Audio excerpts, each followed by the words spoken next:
when party officials or politicians are called to speak on issues, it doesn't take anything away if they say, well, this is a subject that I am not conversant with or haven't read it, rather than to rush to the media and say or react to something that you haven't read. That is number one. Number two is that this is not the first report we are issuing. This is the fourth in the series of reports we've issued for the language monitoring project.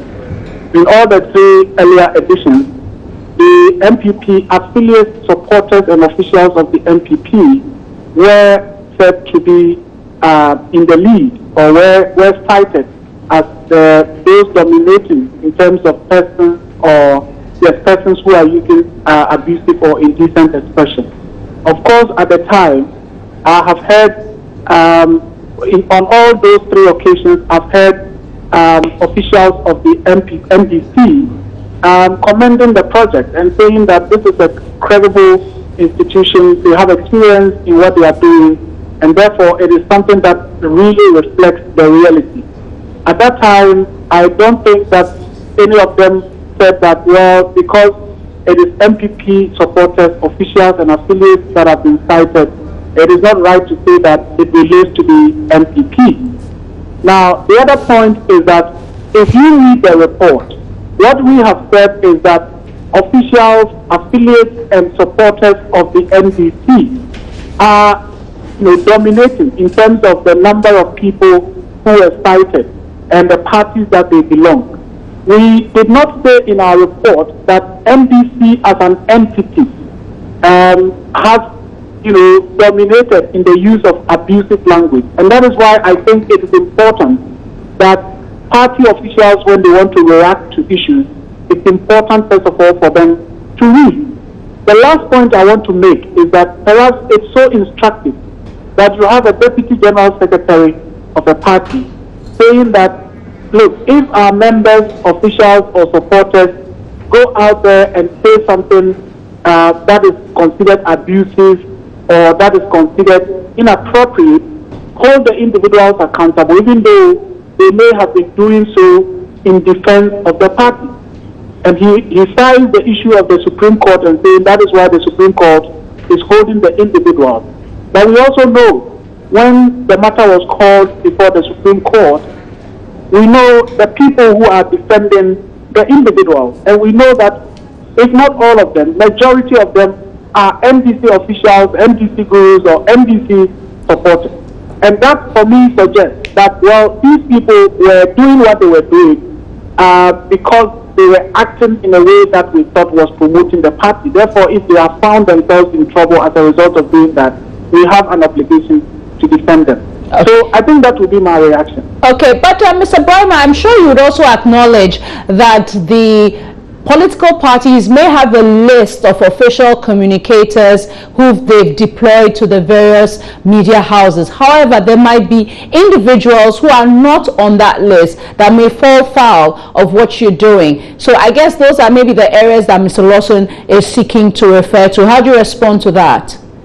Well, again, it's important that people take a closer look at our report and be able to then make arguments or reactions that are appropriate. Indeed, when we issue a report and people don't even comment on it or people don't react, we would assume that the report is not important. We are not also for a moment assuming that we are perfect, and therefore the reactions that come from the public, we take them as guidance, we study what happens, and sometimes we may pick up suggestions. Now, if you look at the report, we say officials, supporters, and affiliates of Party A or Party B or Party C. And we are conscious and we deliberately use those words. Because if General Mosquito is cited, he is an official of the party. If, for example, somebody who goes on air and we know consistently speaks in defense of a particular party, it is right to refer to that person as a supporter.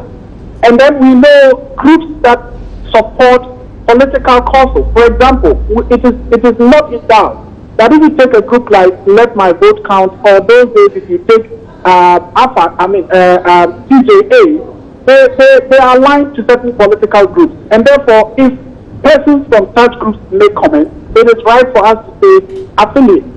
Indeed, we are very, very mindful before we attribute a person to a political party, we must have grounds to do that. And that is why in our first 3 reports, for example, we did not, relate whatever incidents we cited, someone like Mugabe Masi, for the NDC, until he himself came out to say, well, he is in this country because of President Mahama. He wants to support President Mahama and the NDC to retain power. So for such a person, if he makes a comment, would we say, well, he is not officially assigned by the NDC to make statements on radio, and therefore we don't say that he's a supporter of the party? Okay. Now we're 6 months to the general elections. You've been running these monitoring reports since March or May, and obviously will have an impact as we move towards the polls. But there's a question about, will we have to do this kind of monitoring every election year? Why don't we cure whatever is the problem that is causing people to speak in this manner that is considered, unacceptable? Well, the problem that we have to cure is the problem with our media.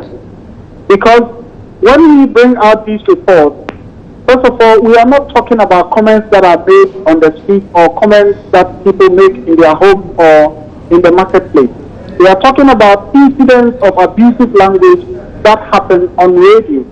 And so if there is anything to cure, it is the challenges and the issues that we have with the media. And that is something we do, and that is why after elections, the Media Foundation doesn't relent or cease its work around media professionalism and media development.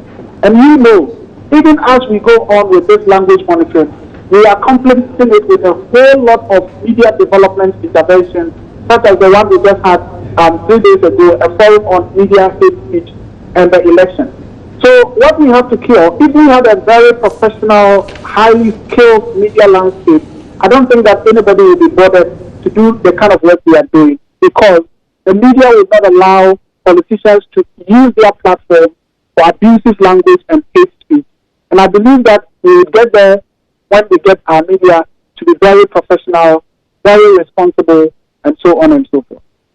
Many thanks to you, sir. And that's the Executive Director of the Media Foundation for West Africa, Sulemana Brahima. And it's the Pulse on the Joy News channel on Multi TV. We take a quick break. We'll be right back.